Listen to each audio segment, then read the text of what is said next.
Дамы и господа, всем привет и добро пожаловать во вторую часть, знаете, такой покупки в Лондоне и не только, потому что я сейчас смотрю, тут уже появилось немножечко другого.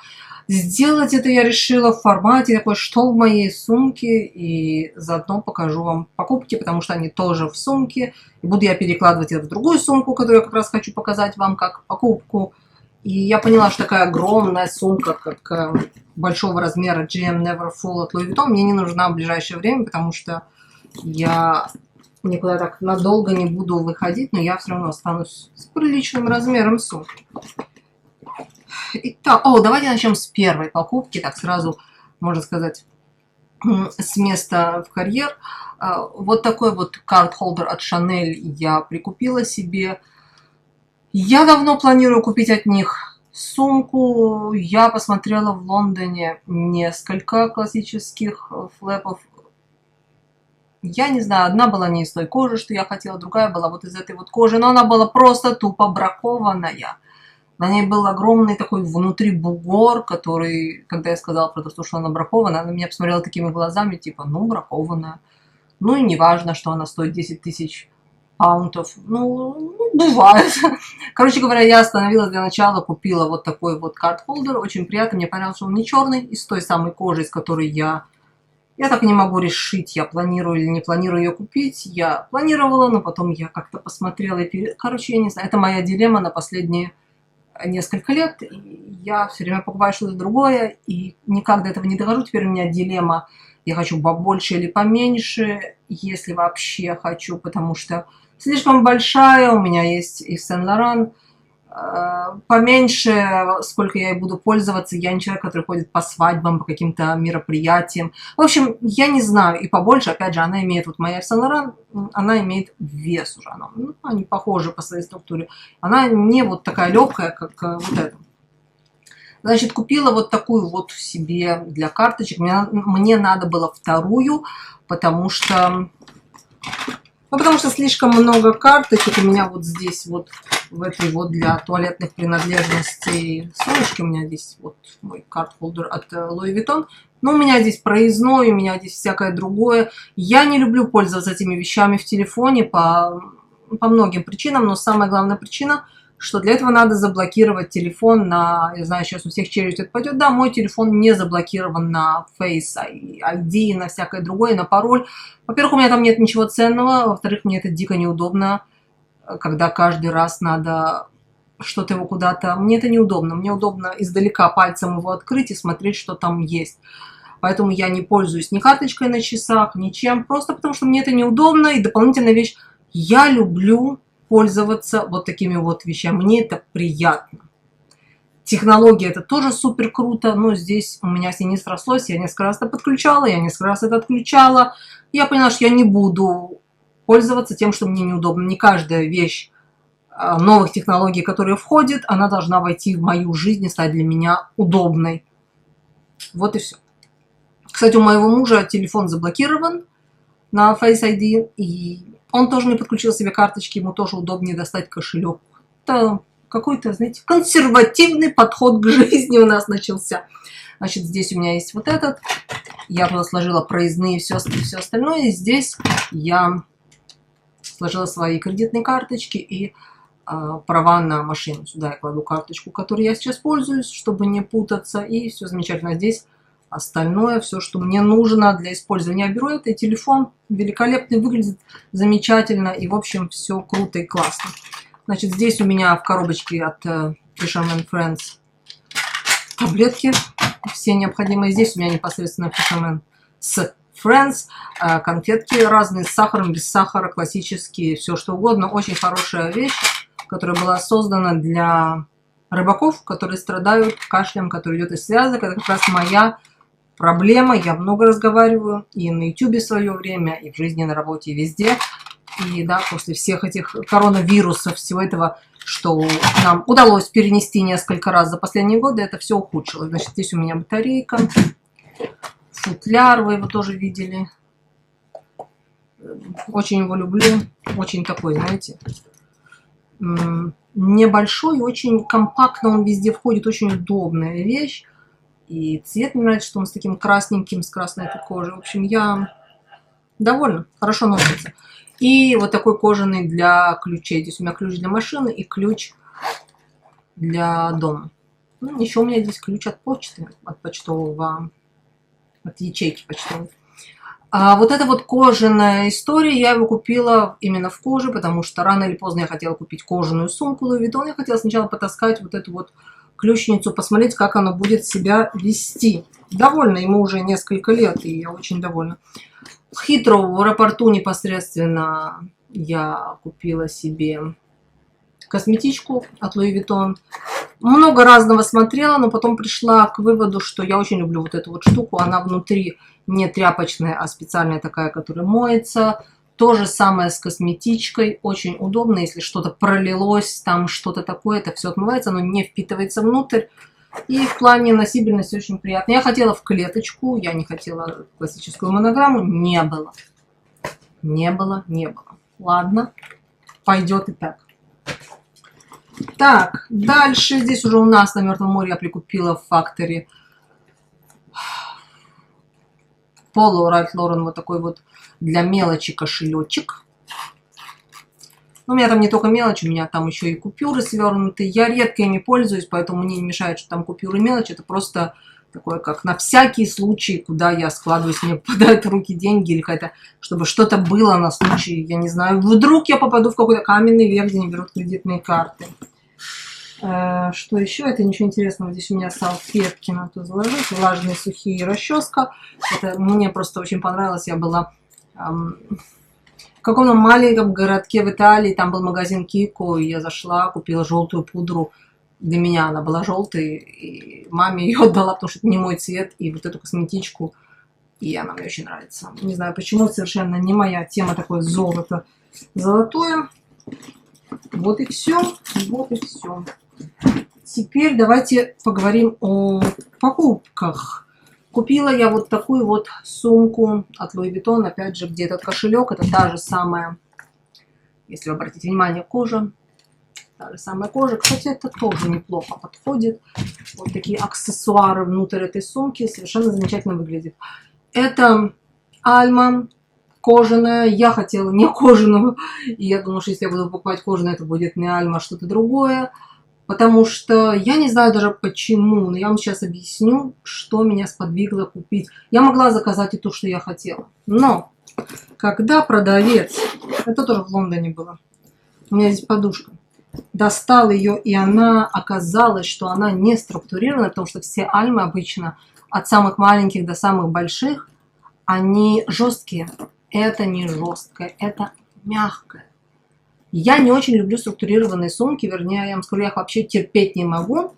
И у меня есть несколько, но они все равно какие-то, вот как Лолу от Yves Saint Laurent, она как бы имеет определенную мягкость в себе, она все-таки не совсем жесткая.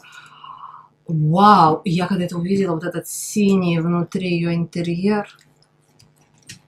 И здесь настолько удобно вот эти вот два кармашка. Я даже не знаю, если честно, какой-то размер, какой позор, даже не могу вам сказать. Сюда можно положить ключи. Эту штуку для карточек. Футляр.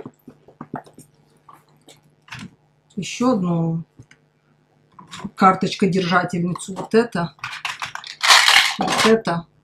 Чуть не засунула еще и румяна, которые здесь лежат. Наушники. Батарейка. Все великолепно помещается.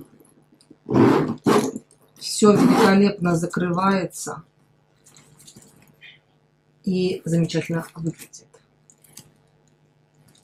Эта ручка отстегивается. Ее можно надевать только на плечо. Кроссбади она слишком короткая. Не знаю, в обычной Альме не идет ручка, насколько я знаю. Здесь ручка прилагается. Стоила она мне около 2000, я думаю, паундов, что, не знаю, мне, как бы, пересчитывая по курсу, то это очень даже приятная цена. Вот для меня это примерно то же самое, что 2000, скажем, 2100 долларов. Мне кажется, что это очень хорошая цена. Здесь, конечно, замок. Здесь как всегда, в этом ключи. Я не делала никаких штампов, я долго думала. Знаете, делают Louis Vuitton, сюда персонализацию можно делать инициалы. Я каждый раз, как прохожу мимо этой машины, я об этом думаю, стоит ли это делать на сумку. У меня это есть в моем вот этом вот кошельке, который внутри. У меня это есть. Видите, вот здесь. Оно выглядит замечательно, они это делают потрясающе классно. Я когда свекру покупала на день рождения кошелек, я тоже ему сделала инициалы, все. На кошельке, мне кажется, как-то это все-таки есть смысл. На сумке я не знаю, я сомневаюсь. Хотя есть, вообще делают на вот этих больших сумках, не на больших, а на Neverfull делают вот такой тут полоса, и посередине полосы тут твои инициалы. Не знаю, я не самый, скажем так, скромный человек, который будет скрывать свои инициалы и не считает, что какой-то особенный, заслуживает, чтобы, да, там все на него обратили внимание, но я не хочу себе на лоб ставить штамп со своими инициалами, и я не хочу имя себе на шею свою вешать, или даже инициалы, или там знак зодиака даже. Я не хочу, чтобы люди просто так, проходя мимо, знали во мне лишнюю информацию, хотя я даже на другой руке это показываю совсем уже. Хотя у меня здесь татуировка с именами, но поймать меня с коротким рукавом, это, знаете, как удачу за хвост ловить, практически невозможно. Дальше я вам хочу показать вот такую вещь. Это, кто знает, в Лондоне есть магазин, называется то ли Фланель, то ли Фленелс. Что такое? Мужу его посоветовали в магазине Power Shark в Лондоне, который закрывался, мы специально туда приперлись, он закрывался, в плане не закрывался, потому что время пришло закрываться, закрывался навсегда. И нам сказали, вот идите, это такой люксовый торговый центр, там есть этот Power Shark, и там, да. Мы пошли, там тоже нет, у них есть только на сайте, короче, но зато там был Бальман. И я наконец-то купила себе классический жакет от Бальман. Шерстяной, такой, как я давно-давно хотела. Самый, что ни на есть классический, я в нем уже в Лондоне ходила. Я вам скажу, это 42 размер, то есть не 38, не 40, это 42 размер. Я повторю еще раз, 42 размер. Я перед тем, как его купить, я насмотрелась ревью. Многие люди говорят, что вот Бальман, вы просто должны этот жакет купить и даже его не пытаться застегнуть, потому что они очень маломерки, они вообще не застегиваются, вот надо вот так и надо вот всяк. Я понимаю, что это все ересь, и люди просто пытаются залезть в свой размер, чтобы не почувствовать себя слишком, я не знаю, большими, толстыми, еще какими-то. И пусть он лучше не застегивается, но я в него как-то влезу, чтобы он на мне сидел, как будто он мал. Я не Майкл Джексон 90-х годов, я не собираюсь в этом ходить так, чтобы это было мне мало, ужасно, и везде все трещало. Главное, чтобы я взяла 38 размер. Я не думаю, что я в 38 вообще бы влезла. Я с трудом, вы знаете, как-то втиснулась плечами, даже я не говорю, чтобы он застегнулся, я еле влезла в 40-й.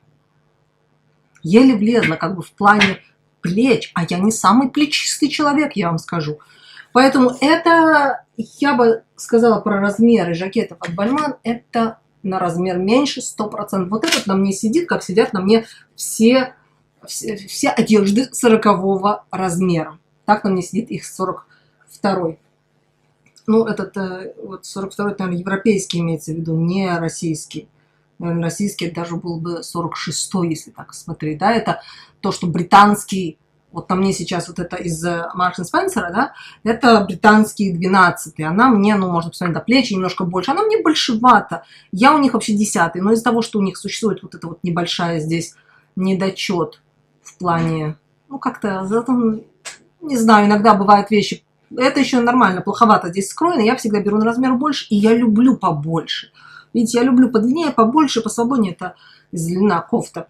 Вот это 12-й. Я бы сказала, что и это тот же самый 12-й, но это не 12-й, это по сути 14-й, который реально, как бы он должен быть большой, но они просто маломерки. Вся эта фигня, что, я не знаю, может быть, они смотрят по плечам, но плечи от Бальмана, они должны быть немножечко утрированно больше, они не какие-то, знаете, огромные, как вот было модно, сейчас они входят в моду, они просто более квадратные, они просто, ну, немножечко, они как бы...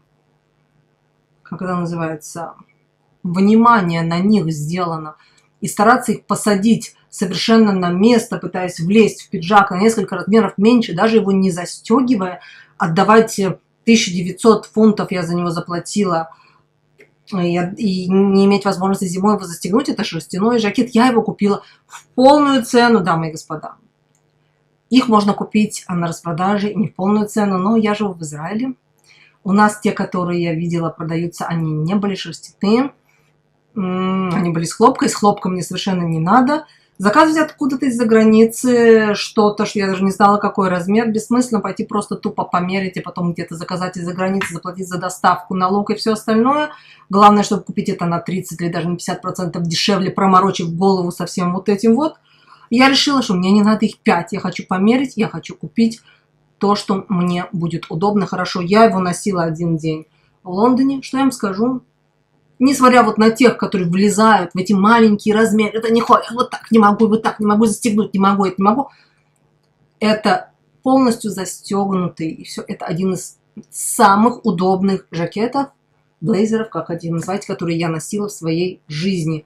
Он на мне сидит просто настолько удобно, тепло и классно, что ни одного паунта, что я за него переплатила или заплатила и так далее, я жалеть вообще не буду, потому что это просто великолепно. Как мне сказали в магазине, только его нельзя стирать, это сухая чистка. Я говорю, unbelievable, чувак, не может быть. А я уже собралась его простернуть и заодно сумку, знаете, закинуть в стирку и с сушилкой включить к чертовой бабушке.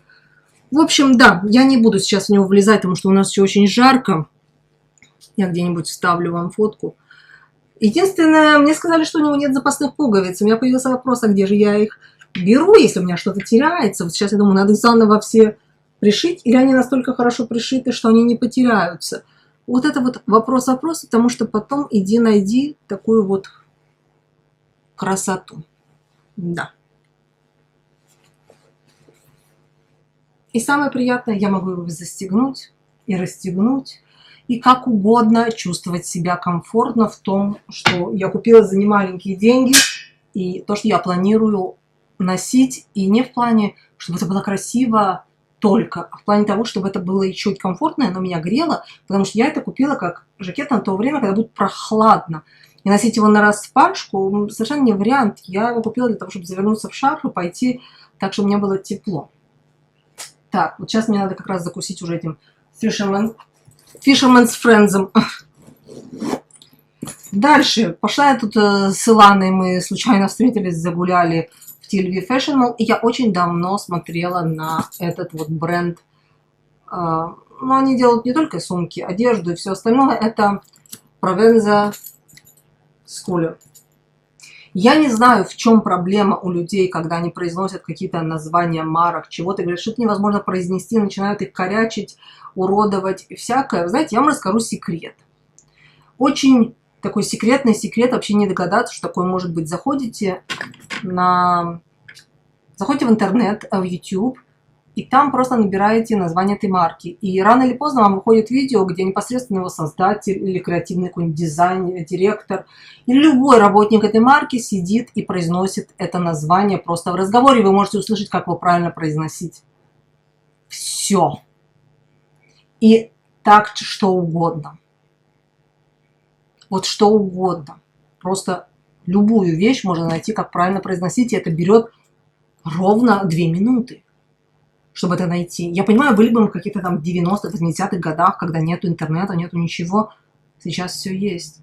И сидеть и говорить, я не знаю, как это правильно сказать. Я понимаю, может быть, Бальман мне сказал как-то неправильно, не туда сделал ударение.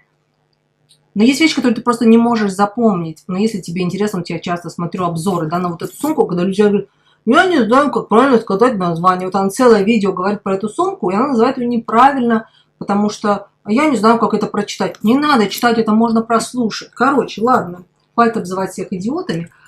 Вот такая вот сумка в стиле портфеля, сделана в Италии. Зашла я, что это Эммануэль, это был Эммануэль. Я у них давно на нее посматривала. Они продаются со вторых рук не в Израиле очень дешево. Не покупайте их со вторых рук, потому что они уже сильно потасканные, поношенные и не имеют того вида, который должны иметь, хотя многие этот вид любят.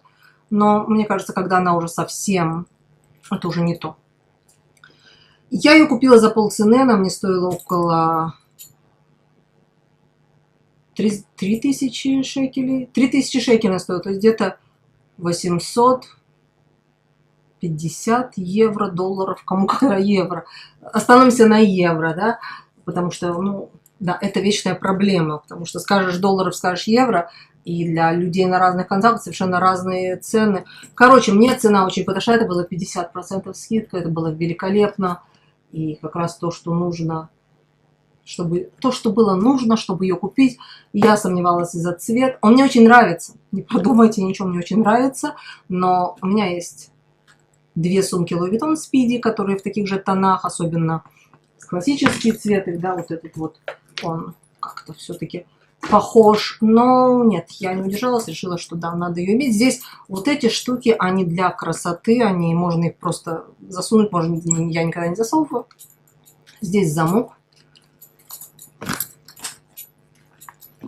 Внутри здесь кожа, здесь Gucci. Да, это Gucci. Да, это Gucci. Маленькая такая, я вам показываю, во Флоренции купила. Она просто сидит здесь, и она в безопасности, и заодно держит немножечко мне форму. Значит, здесь внутри материал с фирменной надписью Provence Schooler. Вот и все. Здесь много карманов. Здесь карман, здесь на магните карман. Сзади есть карман еще. Она сама для кожаной сумки не очень тяжелая. Очень мне нравится. Это отстегивается, если вам не надо. Мне она подходит совершенно как кроссбади. Я думаю, что просто изменили длину ручки, потому что я у многих смотрела. Я не знаю, у меня 1,68 м роста. Я не могу сказать, что я маленькая или большая, или все какие-то гиганты. Но у меня, видите, где застегнута. Если я ее одену так, она будет очень на бедре как раз. И можно еще сделать длиннее. В общем, не знаю, я слышала, что многим она очень коротко. Может быть, они удлинили ручку у новых моделей. И у более старых у них еще внутри есть такая здесь, как, знаете, типа магнита такого, который держит две эти части вместе. Здесь уже нет. Тут, в свою очередь, магнит, он на две части делит отделение. Я его не открываю, просто пользуюсь как двумя отделениями. Что еще хочу сказать? Что если вы ее носите в руке, ее не очень удобно открывать и закрывать, потому что, ну, не очень удобно. Пока попал, пока это. Но если вы ее носите на плече, можно ее даже не закрывать, потому что вот так, как бы, это совершенно не мешает. Если взять, то, конечно, да, тут вес, оно начинает это вот. Но с другой стороны, если вы ее носите только вот так, то я просто подставляю ногу и закрываю, и закончена история. Потому что так она мне нравится. Тоже очень-очень, да, здесь вот эта часть замшевая, я ее ничем не брызгала.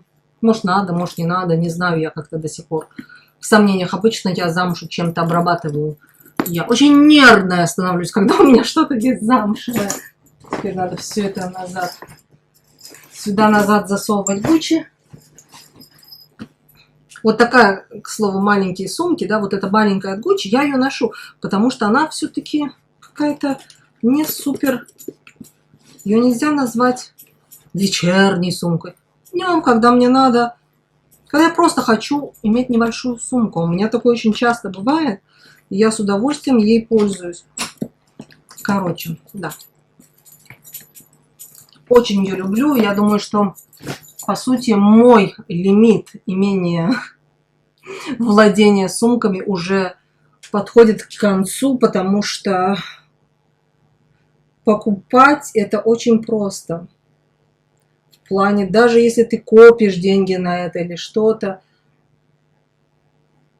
носить и использовать, особенно то, во что ты вложил немало денег, хочется носить и использовать, а не просто забивать этим полки, потому что теряется смысл. И меня это начинает злить, поэтому, когда мне хочется купить что-то еще, я себя всегда останавливаю. После того, как я купила две, я себя пытаюсь остановить, потому что, да, надо это использовать. Поэтому я второй для карточек этот купила только когда я поняла, что мне надо. У меня есть карточки, которые я хочу туда переложить. Я не покупаю вот этот для ключей второй, хотя мне хотелось бы какой-нибудь другой или что-то, потому что у меня есть один, он хороший, не покупаю еще один футляр, как бы мне не хотелось, потому что я хочу пользоваться этим, он мне нравится. И да, поэтому пока все идет на вот это вот. Вот. Я еще тут в самом начале лета от Бербери прикупила себе кардиган шерстяной, очень приятный, не палилась сейчас за ним, может быть, как-то в наряде дня его покажу, обычный, классический, но не в клеточку, а бежевый, просто с монограммой такой вот, более светлый, очень сдержанно выглядит. Вот, так что к зиме я уже готова, я еще привезла, о, я вам должна это показать, я привезла несколько пальто, я все не буду показывать, из Лондона, опять же.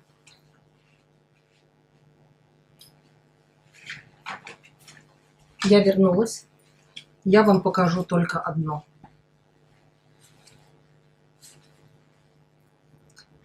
Тоже тут с размерами совершенно непонятно, что написано. Да, это сделано в Англии из шотландской шерсти. Значит, написано 14 UK, европейский 40 и 12 американский, что я вообще не поняла, как это все связано, потому что это разное. Если 40, то это 12 UK, и американский, я не знаю, что, как работают американские размеры. Ну, короче, я думаю, что это, я не знаю, какой-то размер, вот какой вам нравится, тот и размер. Он на мне сидит как хороший 40. Оно. Видите, он приталенное такое. Ровно мне вот это по спине. Все очень хорошо сидит. Здесь тоже все великолепно, замечательно. Как мне сказала продавец, можно будет со временем сменить подклад и отдать дочке носить, потому что с шерстью ничего не сделается. Я говорю, ну я думаю, что как бы стоило оно мне... А вот здесь даже написано. Стоило оно мне 300 паундов.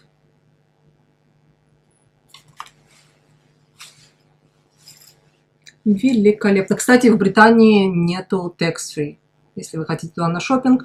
Продавец Луи Виттон практически рыдал, когда рассказывал эту трагическую историю, что после Брексита у них нету tax-free. Это очень повлияло на бизнес, меньше людей покупает, та-та-та. Но знаете, я заметила, что все tax-free, что я подавала, получала я, может быть, 50% от того, что я подавала, потому что где-то не те документы, где-то не там штаммы, где-то не туда посмотрели, где-то не туда плюнули, что-то потерялось в дороге. Поэтому такое удовольствие, если даже вы возьмете на месте наличными, вы же оставляете им свою кредитную карту. Если они не получат документы, они у вас с карты все спишут. Поэтому, да, бульон из-под яиц. Но когда есть время, это можно делать. В общем, вот такое вот я себе прикупила. Очень довольна этой покупкой, больше, наверное, чем всеми остальными. Класс, обожаю такие вот вещи. Все, дамы и господа, остальные пальто показывать не буду. Просто потому что, знаете, хочется сказать, зачем же ты перла столько из Лондона, что нельзя купить в Израиле? Нельзя, у нас нету качественных, хороших шерстяных пальто, и если что-то есть, это что-то бежевенькое, которое уж тоже от него подташнивает, что-то вот такое, что... И вообще я особо не видела ничего. Я видела, что от Michael Kors, что... Я видела... Ну, знаете, что-то такое, типа Хильфигер, вот какая-то вот такая вот. И там шерсти кот наплакал, все какой-то полиэстер. Ну, наверное, потому что в Израиле людям не холодно. А мне холодно, мне надо нормальное шерстяное пальто. Все, спасибо большое за внимание. Надеюсь, вам было интересно. И увидимся в следующем видео. Всем пока-пока.